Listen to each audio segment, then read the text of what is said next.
Boa tarde, turminha do sexto ano, tudo bem com vocês? Espero que esteja. Bem, estamos iniciando agora a nossa unidade 4. Essa unidade 4 será dividida em parte 1 e parte 2, tá?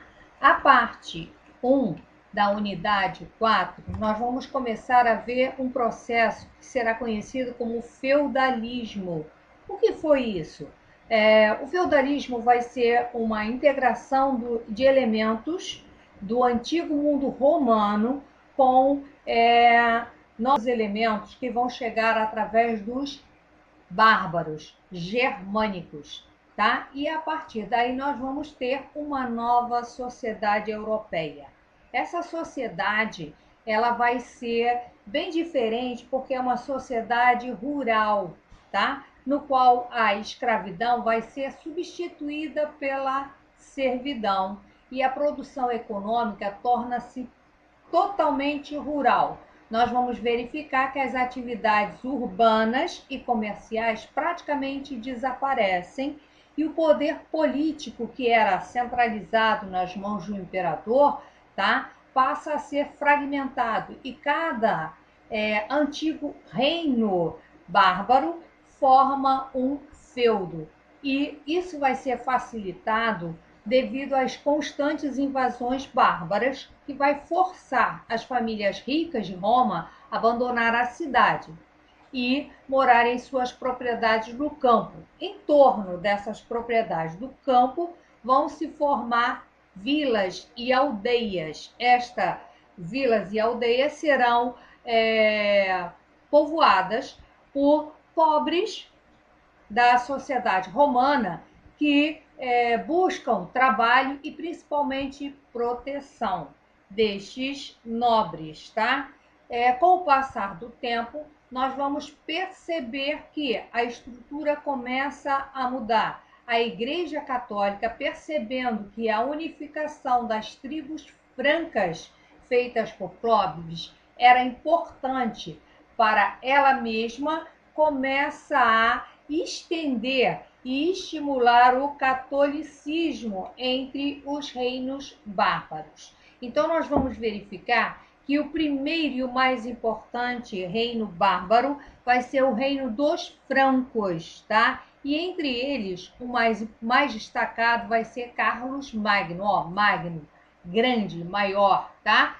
Por quê? No auge do seu reinado, ele forma uma aliança entre os francos e a Igreja Católica, naturalmente se beneficiando e beneficiando a Igreja Católica também. Com isso, ele vai trazer para si o apoio de outros reinos cristãos, tá?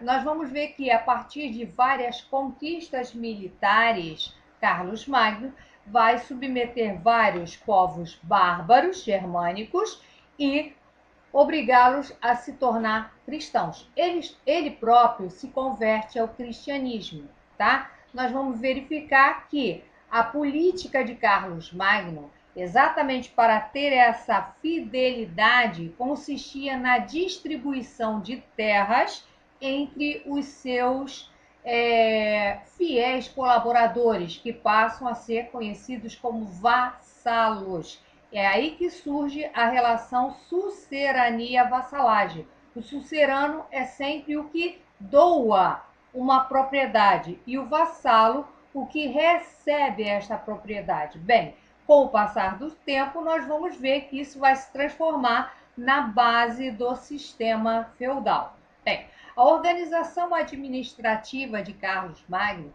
era muito complicada. Por quê? Ele vai conquistar um imenso território, por isso ele vai estabelecer uma série de normas escritas, mas tinha um problema: a grande maioria da população era analfabeta. E aí ele próprio vai se alfabetizar em latim e vai instituir o latim como a língua oficial do seu império, tá? Então, politicamente, ele vai dividir o império em três partes, tá? Os condados, os marquesados e os ducados. É daí que vem o termo conde, marquês e duque, tá, moçada? São guerreiros fiéis a Carlos Magno que vão receber uma propriedade com o objetivo defender aquela região, ser o administrador do rei naquela área, tá? Com o passar do tempo, eles vão acabar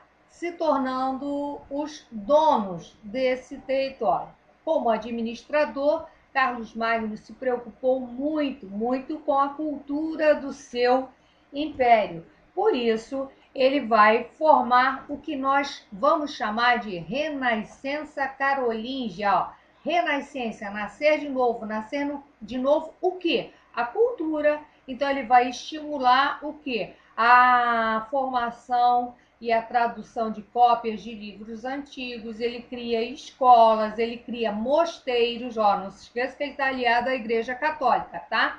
Ele passa a ser o patrono de artistas e valoriza esses trabalhos. Então, nós vamos verificar que, com isso, ele se torna forte e poderoso. Muito bem. Só que com a morte de Carlos Magno, o reino dele passa para o seu filho, Pipino o Breve. O cara era frouxo pra caramba e não fez nada de interessante. E com a morte de Pipino, o que acontece é que o império vai ser dividido entre os seus 3 filhos. E aí, de um império forte, nós passamos a ter 3 reinos fracos. Os caras começam a guerrear entre si. É aí que nós vamos surgir a França, a Alemanha e a Bélgica, tá? Então, são países que vão se formar depois dessa divisão do Império Franco. Muito bem, vamos ao sistema feudal. Vai se desenvolver por toda a Europa. Os reinos não contavam como um governo forte, centralizado, e sim cada antigo, aquele que recebeu a propriedade, conde, duque, marquês, etc., ele passa a ser dono absoluto da terra, ele é o que manda de fato, ele tem o poder da terra e o poder sobre todos os habitantes dessa região, tá?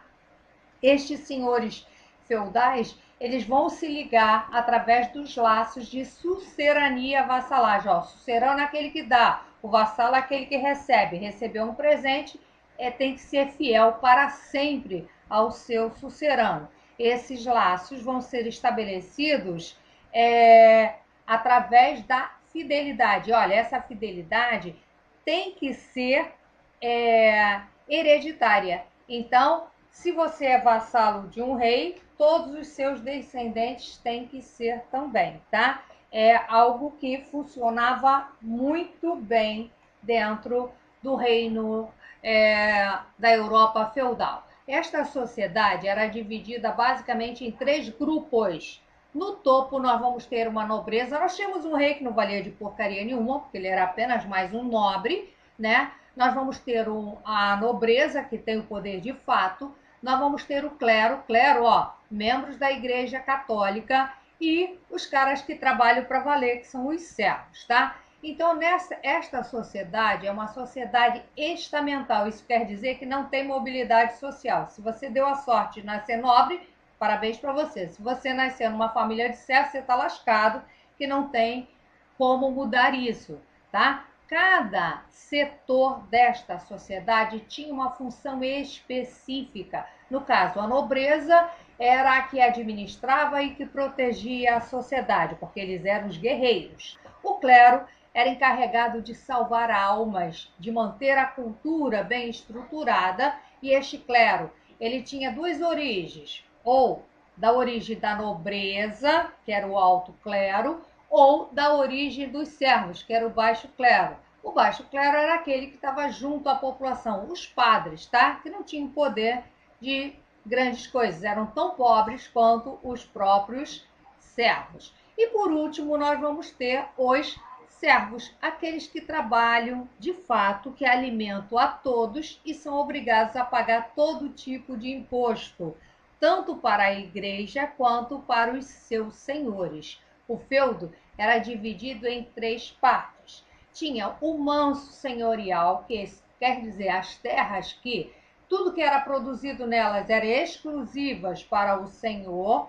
O manso serviu, que tudo que era produzido nessas terras era a subsistência dos servos e parte delas tinha que doar para o dono da terra, que era o senhor, e tinha o manso comunal. Que manso era esse? Era justamente a floresta, tá? É daí que eles tiravam a lenha para se aquecer, o mel, a caça, que era exclusiva dos nobres, servo não podia caçar, tá? E as terras eram divididas dessa maneira. Não se esqueça que os servos pagavam imposto para todo mundo, tá?